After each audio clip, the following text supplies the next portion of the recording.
लेकर resolution pass किया है केंद्र सरकार के खिलाफ। मेरी समझ के परे है। आपके सदस्य उस समिति में मौजूद हैं, जेपीसी में मौजूद हैं। जितनी बातें आपको रखनी थी मौका सबको दिया गया। उसके बाद भी इस तरीके का माहौल बनाना, मतलब सोची समझी रणनीति के तहत विपक्ष के कई सांसद, कई नेता, कई दल ऐसे हैं जो ये माहौल बनाना चाह रहे हैं कि ये वक्फ संशोधन बिल जो है ये मुसलमानों के खिलाफ है।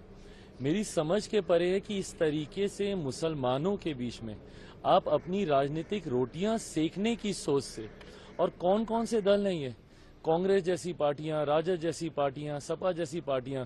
सच्चर कमेटी की रिपोर्ट 2006 में आई थी मुसलमानों के हालातों को बताती हुई। 2006 से पहले अधिकांश समय किन लोगों की सरकारें थी? केंद्र की अगर आप बात कर लें, कांग्रेस और कांग्रेस समर्थक सरकारें थी। मैं अगर अपने राज्य बिहार की बात करूं तो 15 साल तक लगातार राजद की सरकार थी। उसके बाद भी मुसलमानों के हालात इतने बदतर थे।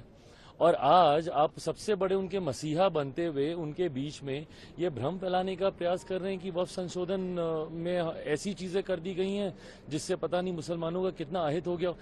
इस सरकार की सोच है कि एक गरीब मुसलमान को भी, मुसलमानों में भी ऐसे वर्ग से आने वाले लोग जो अभी भी मुख्य धारा के साथ नहीं जुड़े हुए, सबको बराबरी का हक मिले। जितने संशोधन हैं उस सोच के साथ किए जा रहे हैं। और बिना मतलब अभी तक पार्लियामेंट में ये आया नहीं, इसके ऊपर चर्चा नहीं।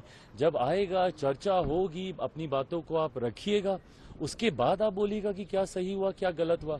इन एंटीसिपेशन पहले से ही ये सारी बातें कर कर समाज के बीच में गलत संदेश देना, उनको भ्रमित करना, ये कतई उचित नहीं है। ये सवाल इसी संदर्भ में है कि कल पटना में इसी को लेकर all India Muslim personal law board के और तमाम लोगों ने वहां प्रोटेस्ट किया, और इस प्रोटेस्ट में तमाम राजद के नेता शामिल हुए, प्रशांत किशोर शामिल होते हैं, और पटना सेंटर बनता है। क्योंकि पटना में चुनाव होने वाले हैं, बिहार में चुनाव। बिल्कुल, ये सारी चीजें राजनीतिक दृष्टि से की जा रही हैं। बिहार में चुनाव है, इसीलिए आज सबको मुसलमानों की वहां पे याद आ रही है।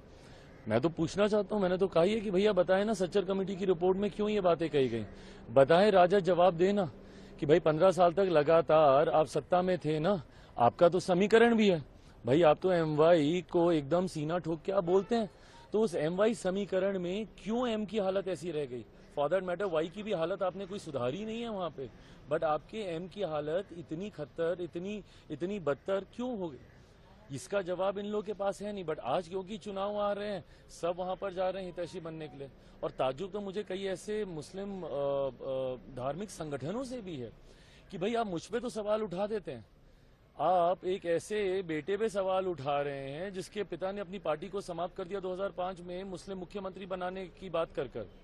बट इन लोगों से आप सवाल नहीं पूछ रहे जो अपने आप को मुसलमानों का संरक्षक बोलते हुए, उनका हितैषी बोलते हुए, आज तक उन्होंने मुसलमानों को लूटने के अलावा, उनको अपना वोट बैंक बनाने के अलावा उन्होंने कोई काम नहीं किया।